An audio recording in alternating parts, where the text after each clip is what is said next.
Marc Laure, bonjour. Bonjour. Vous êtes cofondateur de En Personne et cofondateur associé du Salon des micro-entreprises.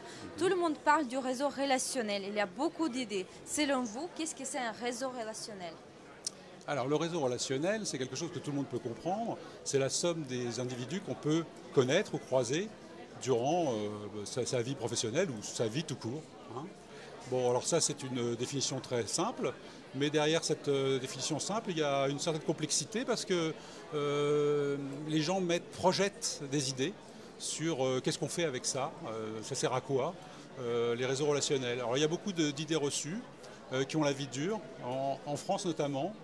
Le réseau relationnel, il y a un côté utilitariste, vous voyez, qui est souvent mis en avant. C'est-à-dire, il faut que j'ai un carnet d'adresses. Si j'avais du piston, ben, je pourrais avoir cet emploi. Il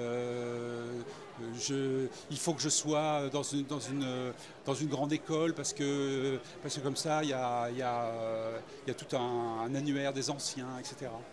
Or, c'est pas comme ça que ça marche non plus. C'est-à-dire que, en fait, le réseau relationnel, c'est quelque chose qui se tisse avec des qualités humaines, en fait, de confiance et dans la durée, et pas simplement dans une vocation utilitariste.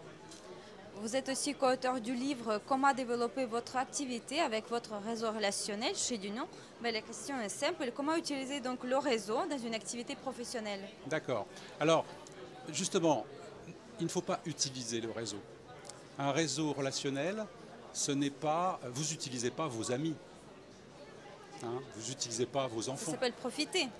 Oui, mais on peut profiter de gens, on peut profiter de la présence de gens, mais on ne profite pas de gens.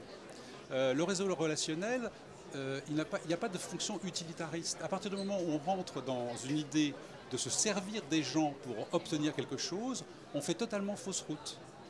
Et on va simplement, et ça va se voir, et on va échouer dans cette démarche. Cette démarche suppose que l'on soit d'abord généreux, qu'on soit ouvert, curieux, attentif aux autres, et à ce moment-là, sans chercher la réciprocité, simplement en disant ça m'intéresse, votre métier, vous venez d'où, vous êtes ukrainienne, bon c'est bien, eh bien on apprend à se connaître, et après peut-être demain, ah bah tiens, je connais une journaliste, si tu veux, tu pourrais la contacter de ma part, vous voyez.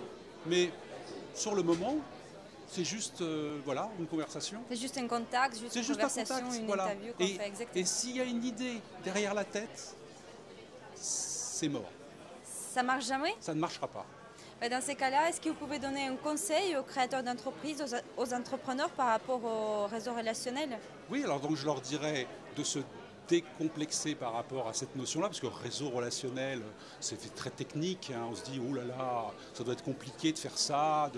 En fait, il suffit simplement de s'ouvrir, d'être ouvert aux situations, d'être ouvert aux gens que l'on rencontre, de savoir les écouter, en les écoutant de discerner des choses qui pourraient peut-être les aider, un conseil, ou même simplement une façon d'être, de l'énergie à donner.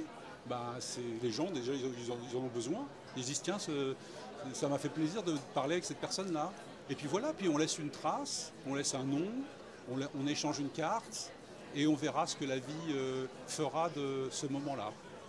Parfait. Merci beaucoup Marc Laure pour vos conseils ainsi que pour cette interview enrichissante. Je rappelle que vous êtes cofondateur d'une entreprise qui s'appelle En Personne ainsi que cofondateur associé du Salon des micro-entreprises où on est actuellement. Voilà. Merci, bon salon et à bientôt. Je vous en prie. Merci.